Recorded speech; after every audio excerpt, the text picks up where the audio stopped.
है। लेकिन देखिए फेड से आप और कुछ एक्सपेक्ट मत करिए। कहने के मामले में फेड यही कहता रहेगा जब तक वो बिल्कुल उनके लेवल पे इन्फ्लेशन नहीं आ जाती।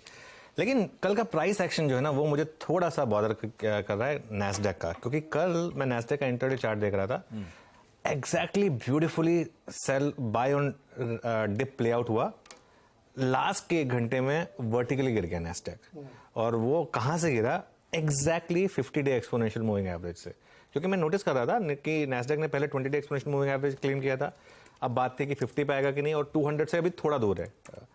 तो 50 डेमा से ही वो घूम गया, वो जो कल आखिरी घंटे में घूमा वो इंपॉर्टेंट है, क्योंकि अब वो 20 डेमा के बहुत पास है और जरूरी है कि वो वहाँ पे एक सपोर्ट ले। तो वो जो चार्ट था वो मेरे लिए थोड़ा सा इंपॉर्टेंट था। वो मैं इसलिए कह रहा हूँ कि अब हमारी लीडरशिप क्योंकि आईटी के पास है, इसके लिए ज़रूरी है कि ये नैस्डैक में ये कहीं वापस एक फॉल्स रैली ना हुई हो ये जो हुई थी।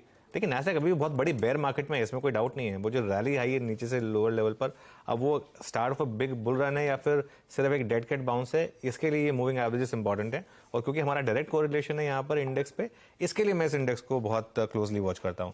लेकिन मैं एक जो आंकड़ा आपको दिखाऊंगा ना आशीष, उससे मुझे लग रहा है नॉर्मली जो मनी मार्केट होती है वो स्मार्ट होती है compare to equity market, smarter होती है compare to equity market. Dollar rupee देखिए कहां से कहां पहुंचा है। 83.26 वाला डॉलर रुपी गिरकर आ गया 81.24 पर। उसका बिल्कुल भी इंपैक्ट मार्केट में नहीं देखने को मिला है आपको, और डॉलर इंडेक्स भी 102 के नीचे है। ये क्यों हो रहा है? ये मैं फिर कहूंगा ये इसलिए हो रहा है क्योंकि मार्केट बजट से थोड़ा नर्वस है, और मार्केट नहीं चाहता कि बजट में कोई बहुत ज़्यादा एक्सपेक्टेशंस लेकर जाए। और बजट में और कुछ नहीं चाहिए, सिर्फ मैं बता रहा हूँ आपको, बजट में अगर सिर्फ ये आ गया ना कि अगर मान लो उन्होंने बात ही नहीं की कैपिटल गेन्स टैक्स के ऊपर, उसको छोड़ दिया, बस उससे रैली आ जाएगी। सिर्फ आज की डेट में हमारा जो बजट है वो सिर्फ इस तक सीमित रह गया है।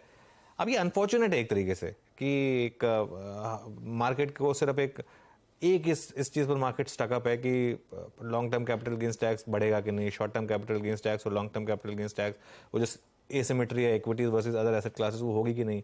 अच्छा ये आप मान लीजिए कि अगर ये सरकार रही तो अगले 2-3 साल में वो होगा, इस बजट में ना हो भले लेकिन होगा। जैसे long term capital gains tax भी आया ना, वो इवेंचुअली पहले 2-3 बार लोगों को लगा कि आ रहा है फाइनली आया, मार्केट ने एब्जॉर्ब कर लिया ना, मार्केट एब्जॉर्ब कर लेगा, ठीक है, आगे जाते हुए। तो लेकिन हाँ इस बार अगर वो नहीं आया तो बड़ी रैली होगी, और खासतौर से मिड कैप्स और स्मॉल कैप्स एक तैयार बैठे हैं रैली के लिए, बस ये बजट निकल जाए उसके बाद, और बजट में कोई बड़ा नेगेटिव नहीं आया उसके बाद।